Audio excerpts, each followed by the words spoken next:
Hello everyone, সবাই কেমন আছো? আশা করি ভালো আছো, সুস্থ আছো। চলো তোমাদের একটা সাধারণভাবে মাছের টক করে দেখাই। চলো রেসিপিটা দেখতে থাকো। এই যে দেখো, মাছ কেটে নিয়ে ধুয়ে নিয়ে চলে এসেছি। নুন হলদি মাখিয়ে রেখে দিয়েছিলাম। এটা কি মাছ আমি ঠিক জানি না, তবে পোনা মাছ। কড়াই তেল গরম হয়ে গেছে, মাছগুলো দেখো ভেজে তুলে নেবে।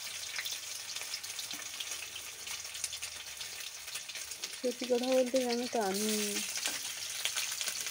ঠিক মাছ না চিনতে পারিনি, কিন্তু মাছগুলো একটু বলো তো চিনতে পারি। কিছু মাছ চিনি, হয়তো অনেক মাছ আমি চিনি না।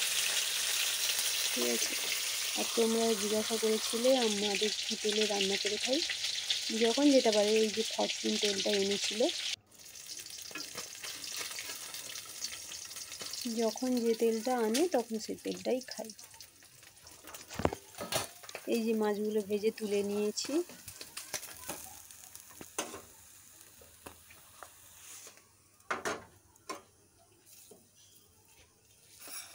আর একটা জিনিস খেয়াল করে দেখবে, যেটা হাত দিয়ে মাছটা দিতে গেলে তেলটা পট করে ছিটিয়ে যায়। এখনকার প্রত্যেকটা মাছই ভাজতে গেলে না ফাটে, তেল ছিটকায়।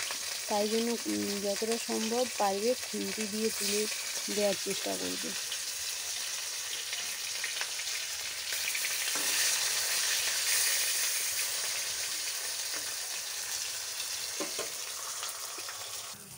আর এখানে পটল ভেজে নিচ্ছিলাম। আর এই যে টক করার জন্য দেখেছো, টমেটো, পাতিলেবু, আদা, একটুখানি শুকনো লঙ্কা, কাঁচা লঙ্কা, চিনি। এই যে তেলটা গরম হয়ে গেছে, শুকনো লঙ্কা, কাঁচা লঙ্কা দিয়ে নিয়েছি। তারপর দিয়েছিলাম টমেটো, আর ওই যে একটুখানি আদা ছিল, একটুখানি আদা গ্রেট করে দিয়েছি।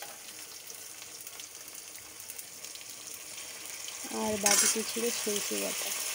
ঠিক আছে, সরষে বাটা দিয়েছিলাম।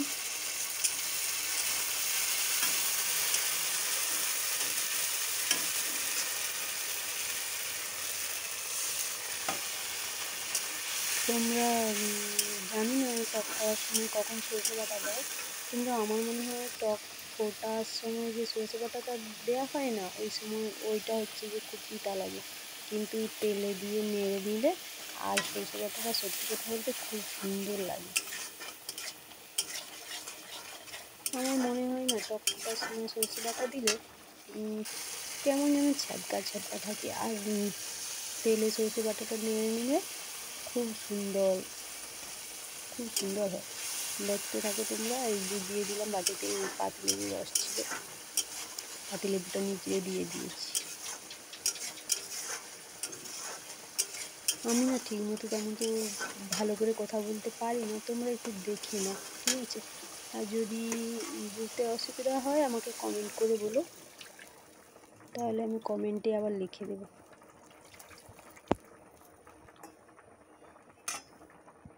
তারপর জল দিয়ে দিলাম, দেখতেই পাচ্ছ। আর এই যে টকটা ফুটলে এই যে একটু হালকা চিনি দিয়ে দিবে, ঠিক আছে?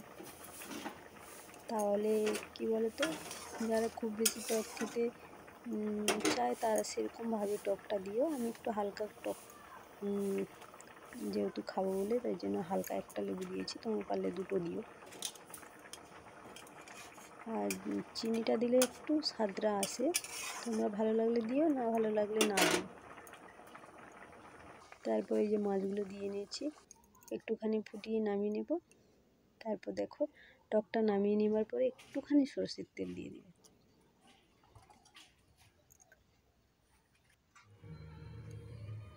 এখানে পটল আর কুঁদরি ভেজেছিলাম। যদি ভালো লেগে থাকে তাহলে লাইক, কমেন্ট আর শেয়ার করে দিও। আর ফেসবুক থেকে দেখে থাকলে ফলো করে দিও, ইউটিউব থেকে দেখে থাকলে সাবস্ক্রাইব করে দিও। টাটা, সবাই ভালো থেকো, সুস্থ থেকো।